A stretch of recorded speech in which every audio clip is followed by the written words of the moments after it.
penerimaan siswa baru. Cara menetapkan daya tampung peserta didik ialah BGT sama dengan BB tambah MB kurang PTK. Yang kedua itu penetapan syarat calon peserta didik, yaitu persyaratan umur, persyaratan akademik, persyaratan kelakuan, persyaratan keuangan, persyaratan rayon, dan persyaratan administrasi. Dalam persyaratan administrasi yang perlu kita persiapkan seperti surat akta kelahiran, nilai ujian nasional, mengisi formulir, dan membuat pos foto, membayar uang pendaftaran. Selanjutnya itu penetapan panitia penerimaan peserta didik. Perlu kita siapkan pertama itu pengadaan publikasi, yang kedua mempersiapkan formulir pendaftaran, ketiga menerima atau melayani pendaftaran, yang keempat melaksanakan seleksi, yang kelima pengumuman calon yang diterima, yang ketujuh pengulangan pendaftaran bagi calon peserta didik yang diterima, dan yang terakhir itu membuat pertanggungjawaban seperti laporan. Dalam seleksi, penyaringan hendaknya dilakukan semaksimal mungkin yang memenuhi kriteria tertentu. Seleksi dapat kita lakukan seperti melaksanakan tes, nilai UAS, dan prestasi. Pasal 70 Peraturan Pemerintah Nomor 17 Tahun 2010 tentang pengelolaan dan penyelenggaraan peserta didik. Yang pertama, jumlah calon peserta didik baru melebihi KYT, maka diprioritaskan usia yang lebih tua. Yang kedua, jika peserta didik baru sama, dapat diprioritaskan yaitu jarak tempat tinggalnya.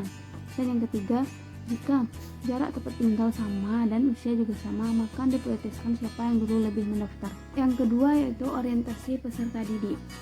Dalam orientasi peserta didik, hal yang pertama kita lakukan yaitu mengenalkan kehidupan sekolah kita ataupun kampus baru bagi peserta didik.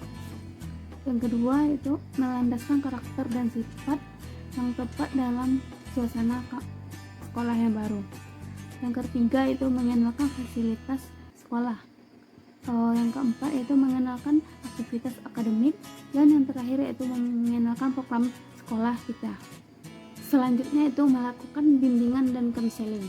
Kita dapat memberikan bimbingan dan konseling kepada peserta didik yang baru. Bimbingan konseling dapat diberikan dari guru BK kepada peserta didik baru. Selanjutnya itu pengaturan disiplin dan tata tertib sekolah. Pengaturan disiplin dan tata tertib sekolah sangatlah penting karena sangat berguna untuk kehidupan peserta didik yang baru, agar kedepannya lebih bagus untuk peserta didiknya dan lebih memiliki sifat yang bagus. Selanjutnya itu mengelompokkan peserta didik. Selanjutnya pengelolaan kelas, dan selanjutnya itu kenaikan kelas atau FK. Itulah proses administrasi peserta didik yang dapat kita lakukan. Itu instrumen administrasi peserta didik. Instrumen administrasi peserta didik ada dua, itu pertama instrumen administrasi peserta didik secara manual, kedua administrasi instrumen secara elektronik. Pertama itu buku induk. Buku induk yaitu suatu buku yang merangkum semua kegiatan peserta yang didik, mulai masuk sekolah hingga tamat, serta merangkum semua kegiatan sekolah termasuk sarana dan prasarana yang ada di sekolah. Yang kedua itu buku klaper. Buku klaper berfungsi untuk mencatat data-data kepribadian siswa mulai dari abjad A sampai Z hingga semua tercatat dari buku ini. Selanjutnya yaitu daftar presentasi, terus daftar mutasi peserta didik, dan catatan pribadi peserta didik. Di dalam catatan pribadi peserta didik ini isi tentang sifat ataupun kepribadian peserta didik semuanya. Selanjutnya yaitu ada daftar nilai. Di dalam daftar nilai ini berisi tentang nilai peserta didik atau hasil dari belajar peserta didik. Selanjutnya itu buku lekder dan buku rapor. Rapor merupakan hasil belajar dari siswa yang mencakupi semuanya, yang mencakup mulai dari efektif, kognitif, dan psikomotorik. Kelebihan instrumen elektronik ini yang pertama itu lebih cepat dibandingkan instrumen manual.